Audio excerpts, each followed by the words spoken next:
এবার ঈদেও হয়নি ফেরা ঘরে, প্রিয়জন ছাড়া ঈদ কাটে মোর একলা অচিনপুরে।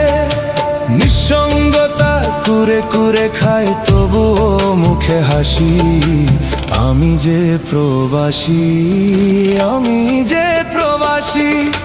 সবাই ভাবে প্রবাস মানেই রঙের দুনিয়া, কেউ তো দেখে না এই বুকে কি যে যন্ত্রণা। তবুও ভালো থাকুক তারা যাদের আমি ভালোবাসি, আমি যে প্রবাসী, আমি